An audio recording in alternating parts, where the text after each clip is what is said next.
Hi, ladies and gentlemen, Magdalene here. If you've been following my channel, you know who I am. I've been studying esoteric information for the last 20 years. I would just want to be able to share with you guys the stuff I learned from my experience and from my wisdom.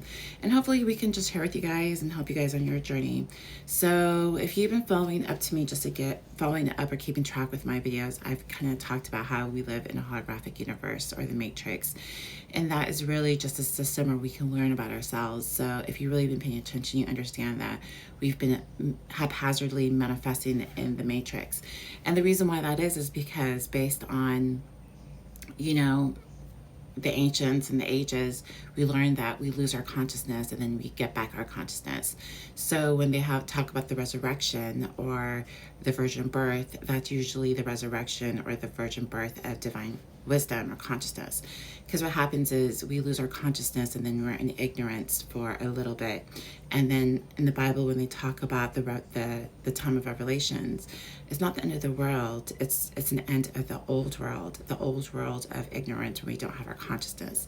So revelations means all of our wisdom is going to be revealed to us. We're going to become awake. We're going to become Christ consciousness. We're going to have our divine feminine and masculine consciousness to be awakened. Right now, we're not awakened, so we're kind of manifested, or we're born in what they call in Christianity sin. And sin is considered the matrix. And it's considered matrix because you're manifesting, but you're not understanding the reason why you're manifesting. When you're manifesting and you don't understand what you're manifesting, you're usually going to be manifesting from your ego. So when they're talking about being born within sin, you're born within the ego, and you're born in sin because you don't realize that you are the manufacturer of the matrix. So the holographic universe is going to give to you the manifestation of your consciousness or your subconsciousness. Unfortunately, many people, when we lose our consciousness, there becomes a whole society or a structure that's built on our unconsciousness. So the structure is what I like to call the agents of chaos. And why I like to call it chaos is because we're haphazardly manifesting with our consciousness, but not truly understanding that we are the product, the manifestations of us. So when we get to a point of revelations, when we start to wake up to our true divinity, it becomes an interesting dynamic because the power structure that was in system where they understand the dynamics, but we don't understand. So now it comes to the point where the masses is going to wake up, and how is that going to interact with the dynamics? So what's going to happen is, in the story of the Bible, they have something called the Tower of Babel, and usually that Tower of Babel is talking about the old structure that was built in the holographic universe when everyone lost their consciousness, and the old structure knew that people didn't understand who they were, so they pretended that they were God, and they put on the identity of God. But when God wakes up, which is Revelations, that society is going to fall. So when you understand that, I have a whiteboard here, so you can kind of understand what's happening. From my understanding of understanding esoteric information in regards to Revelations. So what happens is this is basically a whiteboard here. So this is basically the matrix where we all share our consciousness together. And I say that we're born in sin because we're born in the matrix. But in reality, we're born in the matrix, but we have to understand our shadow, which is associated with the devil, or we have to understand our angel side, which is connected with our higher self. So right now is an interesting point because there'll be like a fight between the angels and demons. So just to understand it, the shadow is talking about the lower world. The lower world is connected to your root, your sacral, and your solar plex, which are the low three chakras, which you should pay attention to. So when you're on the lower world, you're working on these three chakras, but what you want to do is you want to work on your chakras to have them move up from your heart, your throat, your third eye, and your crown. Because what happens when you move your chakras up, then you go into the angel world. So real quick, so why is Revelations happening?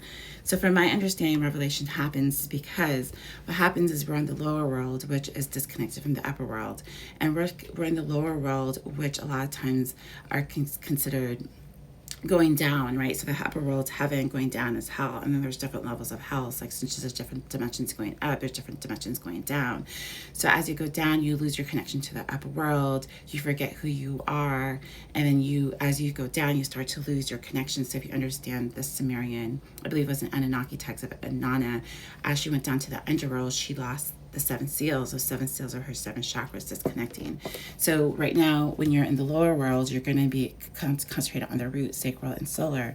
In the upper world, you'll be talking about your heart, your throat, your third eye, and your crown. So that's why you look at the Christian saints, they always have the heart, the third eye, and the crown chakra. The crown chakra is usually the halo, because once you get to that level of awareness and frequency, you can tap into higher wisdom, okay? So here they talk about the lower world is hell, the upper world is heaven. Then that's the angelic. So then you're going to have your spiritual guides who are going to push you to going towards your angel, and then you're going to have your shadow self, which is going to be like the demon that's pushing you towards the lower self. Okay, so here, the shadow world, because it's disconnected from the upper world, it's really only concentrated on the third dimension. So it's really connected on racism, which is more physical. The upper world's more diversity because they transcend the physical. The lower world basically talks about positivity, basically just only thinking positive. But in reality, what you really want to do is you want to talk about yin and yang, because this is yin and yang. You need balance between the two worlds. And why you need balance is because you need to be in the matrix, but working from outside. Okay, so there's outer worship in the shadow world where you're worshiping churches or even aliens. So your focus is external, it's not internal. Where the upper world, you're really going to go inner knowledge. So you're going to worry about gnosis, about knowing thyself and meditation. So, why you have to be balanced is because as you come out of this world, you're going to be half shadow and half angels, yin and yang.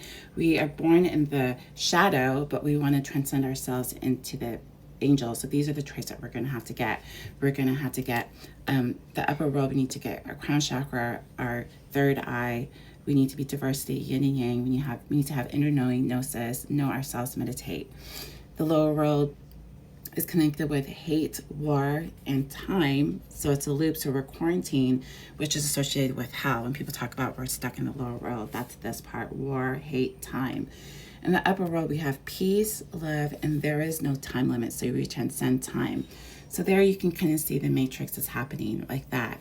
And the reason why I believe the revelations is happening is because what happens is we just need one person from the lower world to make contact with the upper world.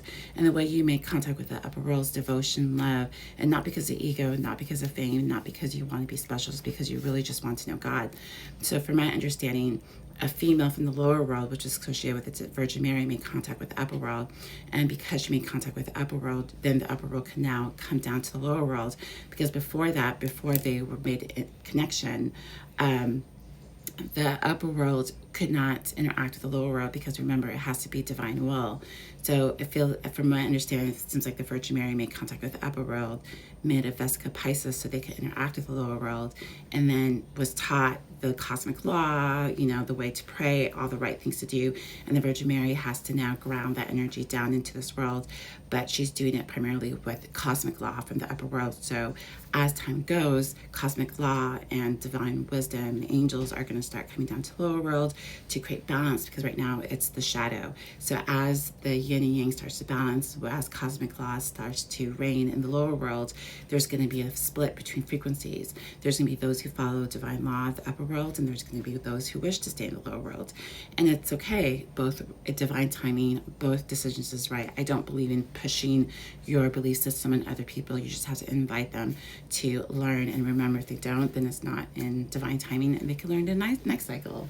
So when you have revelations, there's going to be probably a split between the shadow world and the upper world, and those who want to live with divine law can transcend with the upper world because they're living according to divine law. And those who would remain because they like the shadow world, or they like the way that this lower world is, for whatever reason, it's more flattering to their ego, it's something that they choose, then that's their divine choice, and we should allow them. And that's my understanding. I think I have everything. Yeah, so sometimes when people call this, they call this the game. The game is basically where you are playing the game without realizing, but you have to learn the game, and then from learning the game, you have to learn how to be a good player, and then when you're in there, then you can be one of the ones that will be of service to the upper world to help wake up others so they can take the ride up to the upper world. And that's for the video. Hope you like it and see you next.